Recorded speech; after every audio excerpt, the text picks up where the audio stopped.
जय हिंद। नमस्कार दोस्तों, आप सभी लोगों का आपके अपने concept coaching bye Rakesh sir में हार्दिक स्वागत और अभिनंदन करते हैं। राष्ट्रपिता बापू, मलंग बाबा, भर्ती करने वाला सार्जेंट, अर्धनग्न फकीर, कैसरे हिंद, महात्मा और भिखारियों का राजा। आप समझ चुके होंगे कि आज हम महात्मा गांधी के बारे में बात करना चाहता हूँ। महात्मा गांधी, जिनका पूरा नाम मोहनदास करमचंद गांधी, का पूरा नाम मोहनदास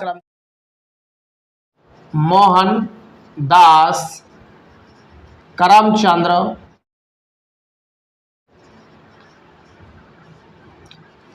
और इनके पिता की बात करें अगर, तो इनके पिताजी का नाम करमचंद गांधी था।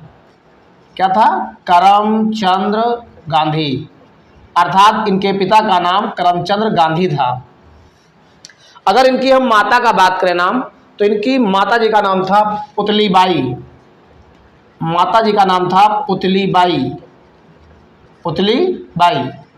इनकी माता जी का नाम था। और इनका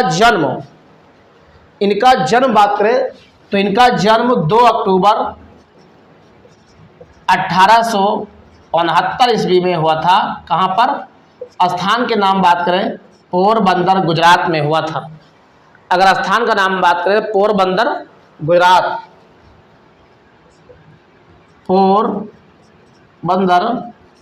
गुजरात, काठियावाड़ के गुजरात में हुआ था। ठीक है। तो महात्मा गांधी, जिनका पूरा नाम मोहनदास करमचंद गांधी था, इनके पिता करमचंद गांधी और माता जी का नाम पुतलीबाई था। इनका जन्म 2 अक्टूबर 1869 ईस्वी में हुआ था। और अगर हम मृत्यु की बात करें तो 78 वर्ष की आयु में इनका निधन हो गया था। और कैसे हुआ था आप लोग जानते भी होंगे।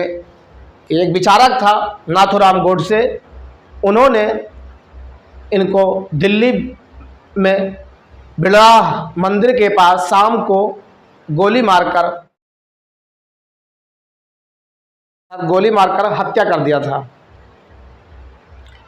और इनका विवाह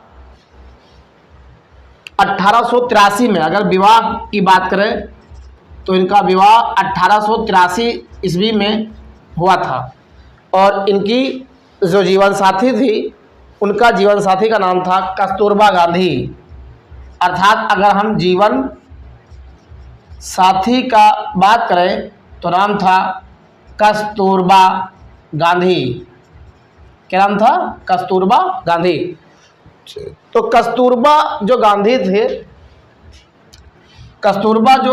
थी, वो क्या थी? वो महात्मा गांधी जी की पत्नी थी। तो कस्तूरबा गांधी महात्मा गांधी जी क्या थी? पत्नी थी कस्तूरबा। और आगे हम बढ़े अगर, तो इनके पुत्र थे 4। अगर बात करें इनके पुत्र के, और एक खास बात, इनकी पत्नी जो थी वो गांधी जी से 6 माह जो है बड़ी थी। अर्थात गांधी जी 13 साल के रहे होंगे तो 6 माह, 13 साल के अगर गांधी जी रहे होंगे तो 13.5 साल की इनकी पत्नी अर्थात जीवन साथी कस्तूरबा गांधी जी थे।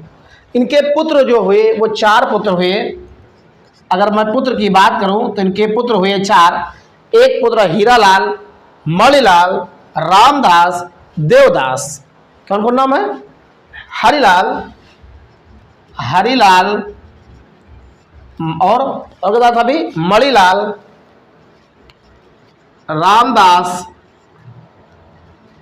रामदास और देवदास। ये इनके 4 पुत्र थे गांधी जी के। ठीक है। और राजनीतिक गुरु की बात करें तो इनके राजनीतिक गुरु जो थे वो गोपाल कृष्ण गोखले थे। अर्थात गांधी जी के राजनीतिक गुरु की बात करें तो राजनीतिक गुरु गोपाल कृष्ण गोखले साहब थे। ये गोखले साहब इनके राजनीतिक गुरु थे। तो गोपाल कृष्ण गोखले राजनीतिक गुरु महात्मा गांधी की। इनके अगर प्रमुख शिष्या की बात करें तो उनकी प्रमुख शिष्या जो थी वो इंग्लैंड की रहने वाली थी। जब ये इंग्लैंड गए थे तो वहीं इनकी शिष्या बन गई थी और वो इंग्लैंड की जन्मी थी और उनका यहाँ नाम मीराबेन रखा गया था। मीराबेन इनकी प्रमुख शिष्या थी, लेकिन इनकी जो इंग्लैंड में जो नाम था इनका अर्थात वास्तविक नाम वो मैडलिन इसलेट था। क्या था? मैडलिन इसलेट।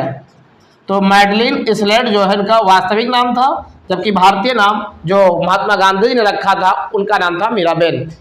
कानून की पढ़ाई करने के लिए 1888 ईस्वी में ये कानून की जो पढ़ाई करने के लिए कानून की पढ़ाई करने के लिए 1888 में मुंबई से जो है ये रवाना हुए थे इंग्लैंड के लिए। और कानून की पढ़ाई के लिए 1883 में कि 88 में कंफर्म कर लो, 1888 में कानून की पढ़ाई करने ये इंग्लैंड जाते हैं। कहाँ से निकलते हैं? ये मुंबई से निकलते हैं। मुंबई से ये 1888 में जो है इंग्लैंड जाते हैं पढ़ाई करने गांधी जी। और वहाँ पढ़ाई करके ये 3 साल रहे और 1891 में वहाँ से बैरिस्टर की पढ़ाई करके वापस आए थे। कानून की पढ़ाई था, वहाँ बैरिस्टर बने थे। क्या थे? बैरिस्टर। तो बैरिस्टर की पढ़ाई करके ये 1893 में वापस आ गए थे, अर्थात इंग्लैंड से और भारत चले आए थे। फिर ये जो 1891 में वापस आ गए तो अब ये बहुत पढ़े लिखे थे, हाईली क्वालिफाई थे। अब हाई क्वालिफाई थे तो इनको कुछ जो कानून की पढ़ाई किया तो इनको कुछ मिलना चाहिए, मतलब कोई जो है क्लाइंट मिलना चाहिए। इसी की इनकी तलाश थी गांधी जी की। और जब गांधी जी को क्लाइंट की तलाश थी तो दक्षिण अफ्रीका में बहुत बड़ा जो है भेदभाव हो रहा था उस समय। ये 1891-92 की बात है। वहाँ काले और गोरों की बहुत ज़्यादा जो है नस्ल को लेकर ये बहुत बड़ा भेदभाव का एक प्रोपेगेंडा बनकर तैयार हो गया था। वो बहुत ज़्यादा नाच रहा था वहाँ पर। इसी का मुकदमा लड़ने के लिए अब्दुल्ला के वहाँ अब्दुल्ला नाम का एक आदमी रहता था जो भारतीय ही था। तो अब्दुल्ला जी के सिफारिश पर ये महात्मा गांधी जी 1893 में दक्षिण अफ्रीका के लिए रवाना हो जाते हैं। 1893 में आते हैं वापस और 91 में ये वापस आते हैं और 93 में ये जो है चले जाते हैं अब्दुल्ला की सिफारिश पर। कहाँ? दक्षिण अफ्रीका। तो दक्षिण अफ्रीका गांधी जी कब जाते हैं? तो गांधी जी दक्षिण अफ्रीका 1893 में अब्दुल्ला के कहने पर जाते हैं। और वहाँ पर दक्षिण अफ्रीका में जब जाते हैं तो नटाल कांग्रेस की स्थापना कर देते हैं। यहाँ देखिए इस तरफ नटाल कांग्रेस की स्थापना गांधी जी 1894 में नटाल कांग्रेस की स्थापना गांधी जी 1894 ईस्वी में दक्षिण अफ्रीका में जाकर कर देते हैं। और जब दक्षिण अफ्रीका में नटाल कांग्रेस की स्थापना 1894 में कर देते हैं तो दक्षिण अफ्रीका में मिली जुली एक वहाँ की जो पदक था अर्थात एक सम्मान था, तो इनको सम्मान दक्षिण अफ्रीका में पहला सम्मान जुल बोवर नाम से इनको जो 1899 में सम्मानित किया गया था। 1899 में वहाँ सम्मानित किए गए थे, पदक के रूप में दिया गया था इनको, तो वहाँ सम्मानित किया गया था 1899 में। और बात करें अगर हम कैसरे हिंद, तो जब ये वहाँ से वापस आते हैं तो ये वापस आप जानते होंगे दक्षिण अफ्रीका में लगभग 22 साल तक रहे। 22 वर्ष तक दक्षिण अफ्रीका में गांधी जी विधायक थे। और गांधी जी 22 साल तक रहने के बाद जब वापस आते हैं तो 9 जनवरी इनका वापसी का डेट है। वापस जब आते हैं तो 9 जनवरी 1915 में गांधी जी दक्षिण अफ्रीका से सदा के लिए भारत वापस आ जाते हैं। और 9 जनवरी 1915 से ही हम लोग प्रवासी भारतीय दिवस के रूप में मनाते हैं। और प्रवासी भारतीय दिवस के रूप में तभी से हम लोग हर साल मनाते चले आते हैं। और सत्याग्रह का प्रथम जो इन्होंने प्रयोग किया था ये 1906 में दक्षिण अफ्रीका में ही किया था। अर्थात पहला इनका प्रयोग की बात करें तो पहला प्रयोग 1906 में दक्षिण अफ्रीका में इन्होंने किया था। अर्थात दक्षिण अफ्रीका में पहला गांधी जी का प्रयोग था, ठीक है। और 22 वर्ष तक जो है इन्होंने जो है दक्षिण अफ्रीका में रहे और वहाँ से वापसी करते हैं 9 जनवरी 1915 में। और उसी के बाद हम लोग जो है भारतीय प्रवासी दिवस हर साल मनाते चले आ रहे हैं। और कांग्रेस के प्रथम अधिवेशन में ये 1901 में जो है शामिल होते हैं, उससे पहले आकर वहाँ से, तो 1901 में ये पहले शामिल होते हैं कलकत्ता अधिवेशन में। कलकत्ता कांग्रेस के अधिवेशन में गांधी जी पहले आकर शामिल होते हैं और ये 1901 में पहली बार कांग्रेस के अधिवेशन में प्रथम शामिल हुए 1901 में। और टालस्टॉय एक होता है, आप लोग जानते होंगे, टालस्टॉय फार्म की स्थापना ये 30 मई 1910 में जोहान्सबर्ग दक्षिण अफ्रीका में करते हैं। अर्थात वहाँ जो है 1910 में जो है टालस्टॉय फार्म 1910 में दक्षिण अफ्रीका में जोहान्सबर्ग में करते हैं, क्योंकि दक्षिण अफ्रीका में स्थान है जोहान्सबर्ग, वहीं पर ये गांधी जी 1910 में ये आश्रम की स्थापना करते हैं।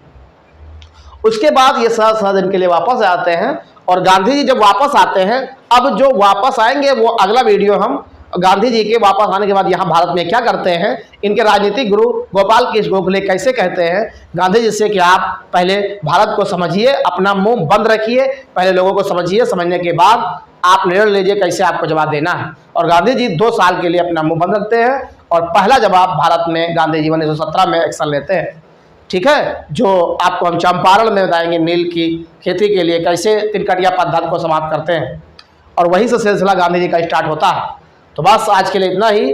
और गांधी जी को आप लोग जानते होंगे कि जहाँ गांधी जी चलते थे, जहाँ गांधी रहते थे, वहाँ आंधी चलती थी, बिना गांधी के आंधी नहीं चलती थी भारत में।